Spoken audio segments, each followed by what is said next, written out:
good education is a good start. But, well, what happens? Both the parents have a job.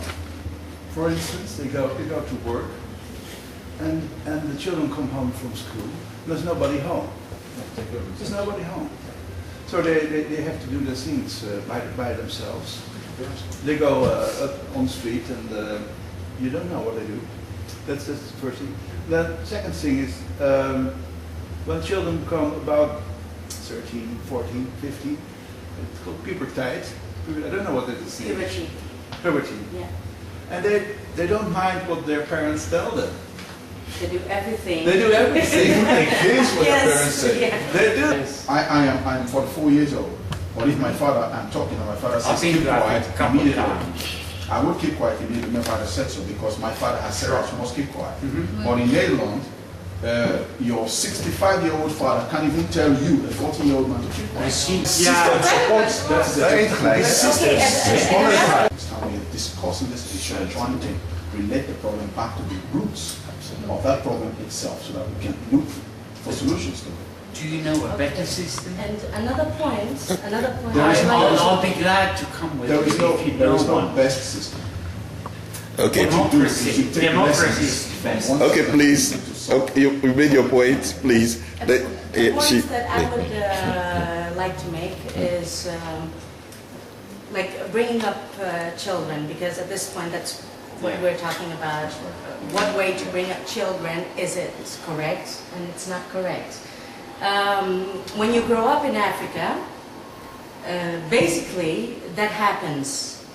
You do something wrong, you're spanked or hit, and there's nothing wrong. And if I can be completely honest about it, it happens. It doesn't mean that the kids turn out bad or anything, but none of us that have grown up there think it was bad. None of us think it was abuse.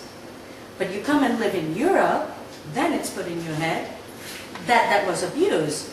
Yeah. While here it's abuse, there it's not. That's just the way you bring up your kids. Yeah. So, I mean, the bottom point is how do you get to agree? Yeah. Okay, please, Dennis wants to say something. There's one thing I see that is maybe, if not 100%, is maybe 90% missing in the Dutch society, which also goes a long way to affect the attitude or behavior of our kids.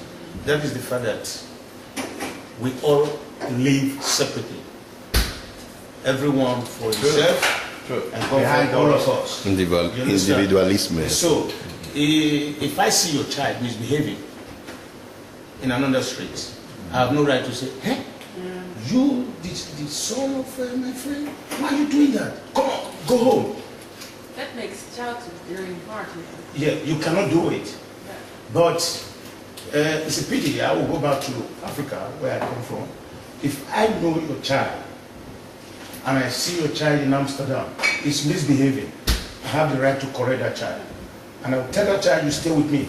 Then when I'm going, you go home with me.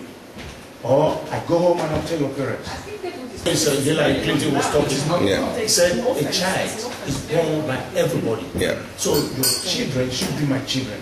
But here it's not happening. We lost That this, is why we lost this. Yeah. Okay. When children Should be done to correct some, not because you cannot correct all, to correct some delinquency like child doing alcohol at the age before 16, or doing cocaine, or hanging out in the evening when they're supposed to be reading, late night outing, what do we think?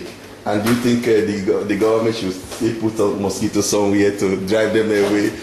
so I mean, what is our way? I'll start with the Habitat representative, Marco. So give us.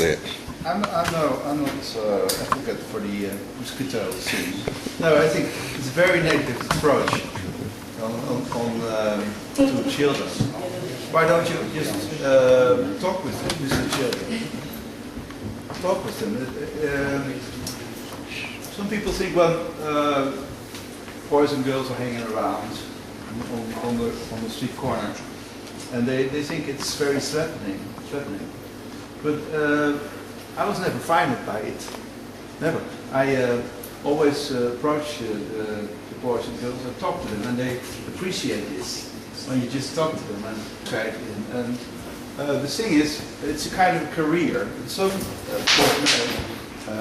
met name jongens, boys, they make this career. And what we should think about how we can prevent this career from hinderlijk naar overlastgevend to criminal.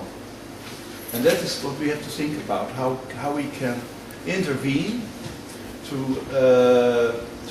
om te voorkomen dat een kind afgeleid en het criminele pad of een carrière gaat maken in de criminaliteit. So that You have also, besides school and teachers, you have, for instance, sociaal-cultureel werk, jongerenwerk. I don't know, the social workers. Yeah. And you mentioned jeugdzorg. youth, And you have the SMEAT, that's Stedelijk Mobiel Jongerenteam. That's I don't know the translation. That's a team of social workers who are on the street and they approach groups. like Stichting 4 heeft mooi, Stichting mooi. All the welzijnsorganisaties. Wij zijn een organisatie. They work in the whole city Yeah. and they approach young people and they try to prevent that they go from to worse to and Wrong. to wrong, and it works. It works.